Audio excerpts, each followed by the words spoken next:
Part 2 ng ating 3-part series tungkol sa podcast ni Shernan at Adigma tungkol sa atheism.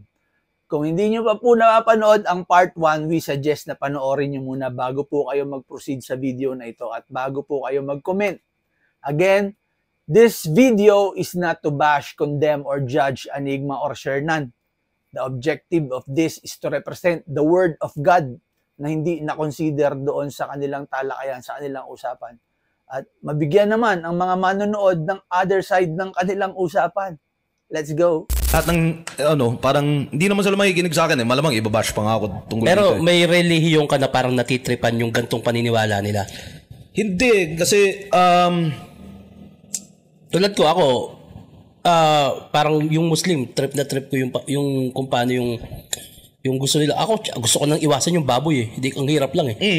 Parang gusto ko ma-adapt sa Muslim yun eh. Hindi, pero yun nga, parang kumbaga, pero kailangan mo ba maging Muslim para mag-ganon? Hindi naman eh. Disiplina. Diba? Disiplina lang eh. So parang, parang ganun ko siya tingnan, Shernan eh. Sa lahat ng sa bagay, lahat ng mga relihiyon, parang kumbaga, ang daming ang daming unnecessary. Kung may gusto kong gawin, may gusto kong mapulot doon, hindi mo naman kailangan maging ganun para makuha yun eh. Tama. Diba?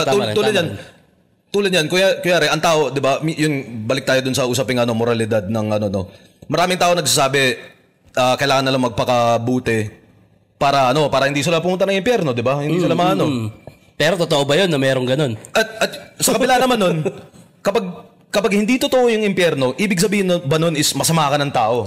Ano ibig sabihin nun? Sa ugali mo, di ba? Ako, hindi ko kailangan maniwala sa langit at sa impyerno para maging kung anong klase man tao ako. Hindi ko sinasabing mabuti ako. Pero, di ba, parang yung moralidad ko, parang hindi ko kailangan hindi siya nakasalalay sa ganun na parang, taka na, magpapakabayat ako kasi kung hindi, pupunta ako sa impyerno, mainit doon, ganyan. Sarap pakinggan parang ganun. Habang buhay akong tutorturin, di ba? Parang, at saka, parang idagdag na lang din natin nun, Shernan, pucha, yun eh? Walang pinagkaiba yun sa di ba? Yung kapag bit-bit mo yung mga kapag nasa publiko ka, bit-bit mo yung baby mo, parang, kukunin ka ni Manong Guard. Kukunin ka ni Manong Guard. Kukunin ka ba talaga niyan? Oo, di ba? At panakot na lang. Panakot siya. At ano yung panakot? Para sa bata, di ba? So ako hindi tayo bata para para kailangan maniwala sa ganun na di ba? Parang yun, hindi ko siya kailangan para mabuhay, para pakabait at hindi rin para magpakasama, 'di ba? Naniniwala ako, 'di ba, kung masama rin akong tao, hindi gawa ng demonyo 'yan. Ako 'yan. Ako 'yun. Desisyon ko 'yun. Yun, yung mga ibang pamahihing Pilipino, 'di ba, mga superstition, lahat ng nakakatuwa nga sana isipin kung totoo nga yung manananggal, parang astigata makakita ng ganun. Avengers yung boss. Kapre, 'di ba? Parang astig makakita ng ganun, pero Ba't yun? Hindi, wala naman, kumbaga, marami ng modernong Pilipino na hindi na naniniwala sa ganun. Marami pa rin naniniwala, pero may iba na hindi naniniwala sa ganun. Para sa akin, pareho lang yun. Walang pinagkaiba yun na kung kayo hindi kayo naniniwala sa manananggal, hindi ako naniniwala sa Diyos na nandun, nakaabang, at higit sa lahat yung sumisingit. Yung parang, eto, mas maraming dasal to. So, siya yung papaboran ko. Siya yung ganyan. Parang, ang doon sa usaping malalim, interventionist na God. God na sumasali, pumapasok, namimili ng kakampi, namimili ng di ba? Parang lahat naman, yun pa yung sa totoo, yung karamihang reliyon, parang yun yung marami silang may sakit na gano'n na parang, hindi, kami yung napili. Pride na lang yan, boss. Kami yung napili. At yun rin yung pride na mangbabash sa akin paglabas na ito, no? Pero hindi yan. Pero kung matututunan nilang irespeto yung opinion ng iba, hindi ka na para i-bash. Yun ang problema. Kung ano lang trip natin, yun lang susundin natin. Kung ano yung gusto natin, yun lang gagawin natin. We are created to glorify God. 1 Corinthians 6 verse 20, you were bought with a price. So glorify God, your body. Glorify God in all aspects of your life. Lahat tayo makasalanan. Ikaw na nanonood, makasalanan ka. Si Enigma, si Shernan, makasalanan. Ako, sobrang makasalanan ko. For the wages of sin is death. Ang kabayaran ng kasalanan ay kamatayan. Pero may offer ang Diyos. Si Jesus na nagkatawang tao ay pinanganak sa mundo. Wala yung bahid ng kasalanan. Pinahirapan. Niyurakan. Ipinako sa krus. Umagos ang dugo. Deserve ba ni Jesus yon para sa'yo? para ikaw ay tubusin at magkaroon ng kaligtasan sa kamatayan at mabuhay ng walang hanggan sa langit? Glorify God. Follow Jesus. Follow righteousness. Hindi follow what makes you worldly happy. Joy is with Jesus. Happiness, nasa labas yan. Nasa mundo. But joy, bumubukal yan sa puso. Kagalakan. Share na. Yes, totoo ang hell.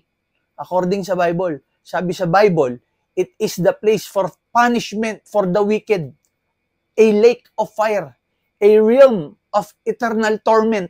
So pag hindi mo tinanggap si Jesus at ang kanyang pagliligtas, you are bound to hell. Hindi panakot para sa bata at para sabing hindi tayo bata para maniwala sa panakot. Totoo ang hell. Kapatid na Enigma, totoo ang hell. Maniwala kayo sa Bible, maniwala kayo sa Diyos. Ang Diyos, ang creator at gumawa ng langit at lupa. Sa tingin mo, sinong gagawa nun? Yung painting, sino gagawa niyan? Di ba dapat painter? Hindi yan galing sa alikabok katulad nyo, Brother Enigma, Brother Shernan. Hindi kayo galing sa alikabok na nag-evolve at naging unggoy at eventually naging enigma. We are created in the image and likeness of God. Hindi kayo nagtataka kung saan galing ang talino ninyong dalawa? God is omniscient and omnipotent. God is the creator of everything and has the power to do anything. Pero eto nga, binigyan ka ng free will for you to choose, for you to discern. Kaya ayusin natin ang ating mga paniniwala. Well, at least, try to think of it and consider. Sayang mga brother. Kahit nga kahit nga hindi ganito yung usapan natin, nababash tayo kahit sa bagay. Pero yun nga, parang eto sa edad ko na rin, matagal na rin akong kung ano ba, gano'ng katagal na ba ako kilala ng publiko, di ba? Na siguro yung iba, parang may ideya na rin sila na atheist ako, ganito, ganyan. Ngayon ko nga lang siguro na isa sa publiko talaga yung mga paniniwala ko sa ganun na kung bakit ako atheist. Tapos syempre kumbaga napakalalim pa talaga nun. Kung gusto talaga ng diskusyon, pwede naman. Pero karamihan ng mga diskusyon na ganyan, laging na uuwi sa away. Bida-bida yun, boss. Hindi tumatanggap ng opinion yun. Yun, di ba, yung kasabihan nga na yung usaping political pati religion, hindi dapat sa sa bahay, di ba? Totoo naman. Hindi, sa kainan, di ba? Tsaka masarap lang makipagkwentuhan ng opinion sa opinion nang hindi mo na dapat kontrahin. Tulad mo, may opinion ka, may opinion ako. Hindi porket sinabi mo yan at hindi ko naman ginagawa, mali ka.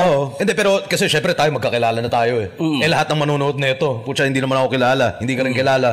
Tapos mababash tayo ng gano'n na kahit naman bukas naman tayo sa mas sibilisadong diskusyon. Pero naniniwala ako na tumatalino na tao.